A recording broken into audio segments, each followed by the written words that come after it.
Okey, bismillahirrahmanirrahim. Assalamualaikum warahmatullahi wabarakatuh dan selamat sejahtera.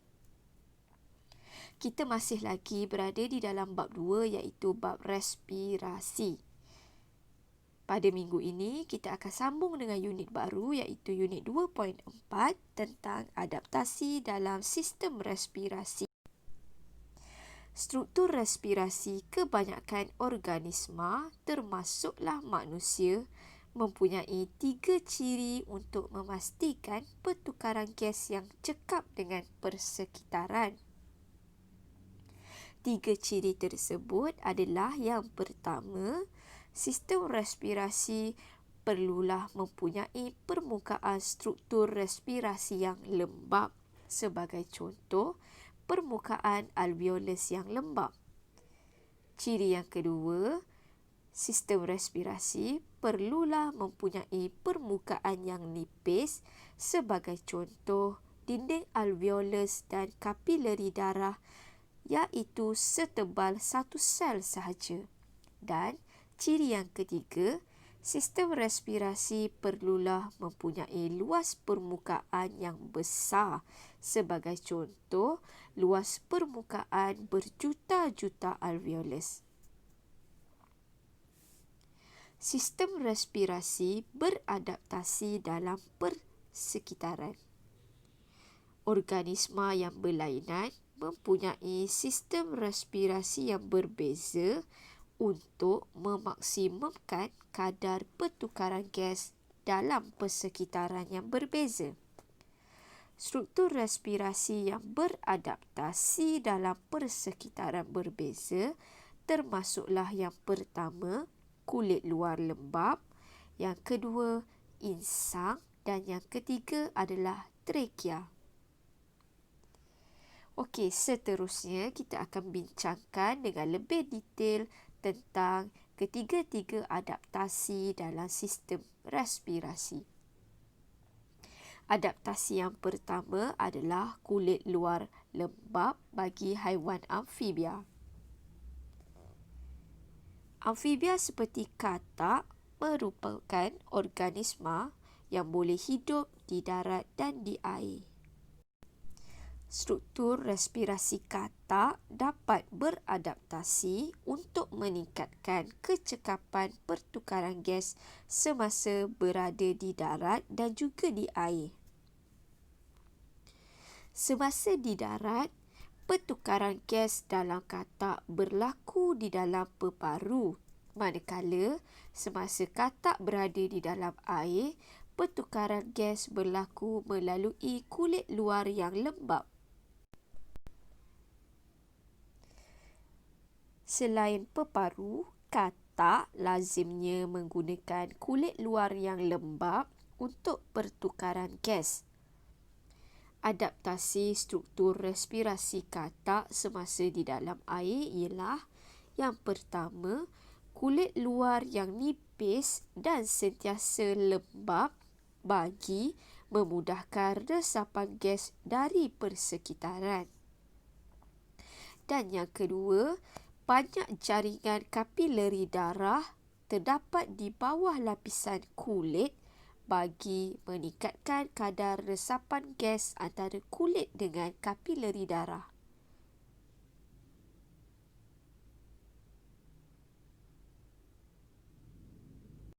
Semasa di darat, katak bernafas menggunakan peparu. Walaupun katak adalah organisma yang kecil, namun peparu katak cukup untuk menampung kadar respirasi untuk meneruskan hidup. Hal ini kerana rabung kecil yang terdapat dalam dinding alveolus katak akan menambahkan luas permukaan untuk pertukaran gas. Adaptasi yang kedua adalah insang. Insang ialah adaptasi dalam sistem respirasi bagi haiwan yang berada di dalam air.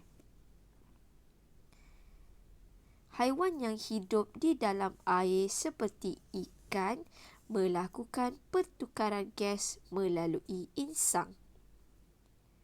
Adaptasi struktur respirasi ikan ialah terdiri daripada filamen yang halus dan mempunyai unjuran nipis dan pipih yang disebut sebagai lamela. Lamela dapat meningkatkan luas permukaan untuk memudahkan pertukaran gas bagi ikan. Oleh sebab ikan hidup di dalam air, insang akan sentiasa dikelilingi oleh air dan hal ini memudahkan gas respirasi melarut dan meresap. Apabila air melalui insang, oksigen akan melalui atau memasuki jaringan kapilari darah dan oksigen bergabung dengan darah menjadi darah beroksigen. Apabila darah beroksigen sampai di kawasan sel yang memerlukan oksigen, oksigen akan meresap, maka darah akan menjadi darah terdioksigen.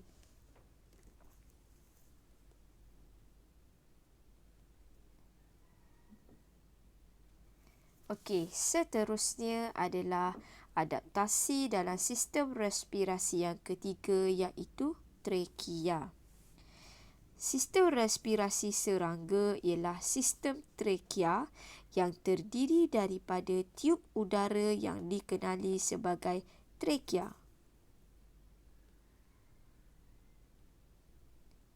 Adaptasi struktur respirasi serangga ialah yang pertama, terdiri daripada tiub udara yang disebut sebagai trakea yang terbahagi kepada banyak cabang-cabang halus dengan dinding yang nipis dan lembap, iaitu tracheole, untuk meningkatkan kecekapan pertukaran gas. Yang kedua, udara akan masuk dan keluar melalui spirakel, iaitu liang pernafasan yang terdapat di badan serangga. Dan yang ketiga, sesetengah serangga seperti belalang mempunyai kantung udara yang diisi dengan udara untuk meningkatkan kadar pertukaran gas seperti antara tisu dengan persekitaran dalam aktiviti yang cergas. Okey, jika kamu boleh lihat gambar di dalam slide.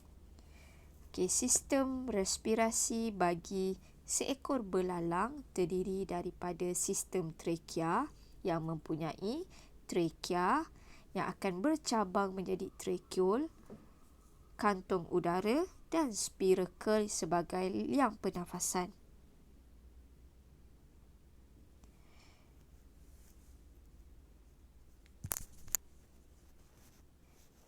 Belalang mempunyai kantung udara dalam sistem trakeanya. Kantung ini diisi dengan udara untuk meningkatkan kadar pertukaran gas respirasi antara tisu dengan persekitaran dalam aktiviti yang cergas. Karbon dioksida pula akan keluar semula sebagai hasil respirasi melalui spirakel. Okey, seterusnya adalah adaptasi dan keupayaan sistem respirasi manusia. Tekanan di dasar laut adalah jauh lebih tinggi berbanding tekanan atmosfera di permukaan bumi. Kandungan oksigen terlarut juga menjadi rendah. Oleh yang demikian, penyelam perlu bernafas menggunakan tangki oksigen bagi memastikan pertukaran gas di dalam peparu berjalan dengan lancar. Okey, seterusnya adalah kawasan altitud tinggi. Di kawasan altitud yang tinggi, tekanan atmosfera adalah rendah. Hal ini disebabkan oleh ketumpatan udara semakin berkurang apabila ketinggian altitud bertambah. Maka, hemoglobin dalam darah seseorang yang berada di kawasan altitud yang tinggi adalah kurang tepu dengan oksigen. Aktiviti dan gaya hidup. Aktiviti dan gaya hidup boleh mempengaruhi keupayaan sistem respirasi. Kita memerlukan lebih banyak tenaga semasa melakukan aktiviti cergas seperti bersukan. Semasa bersukan, kadar pernafasan akan meningkat untuk menyedut lebih banyak oksigen.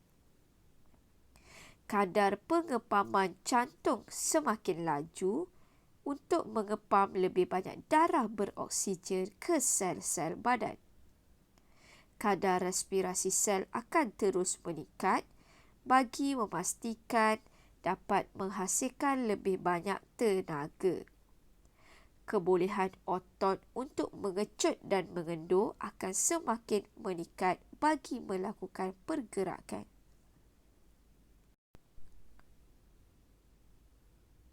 Anemia.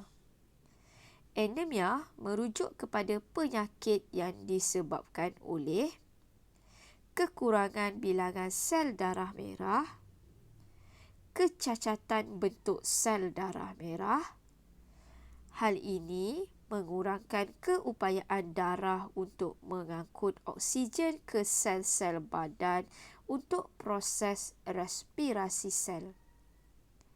Pesakit anemia sentiasa letih akibat kekurangan tenaga. Antara jenis penyakit anemia adalah anemia sel sabit. Pesakit yang menghidap penyakit anemia sel sabit mempunyai sel darah merah yang berbentuk sabit. Kandungan hemoglobin di dalam sel darah merah ini adalah rendah dan mengurangkan kecekapan pengangkutan oksigen. Berikut merupakan gambar-gambar bagi sel darah merah bagi pesakit anemia sel sabit. Kamu boleh nampak bentuk hemoglobin menjadi bentuk sabit. Dan sepatutnya secara normal, hemoglobin sel darah merah akan berbentuk dui cekung. Tetapi bagi pesakit anemia sel sabit, bentuk sel darah merahnya adalah bentuk sabit. Hal ini akan mengurangkan kecekapan oksigen untuk dibawa oleh sel darah merah.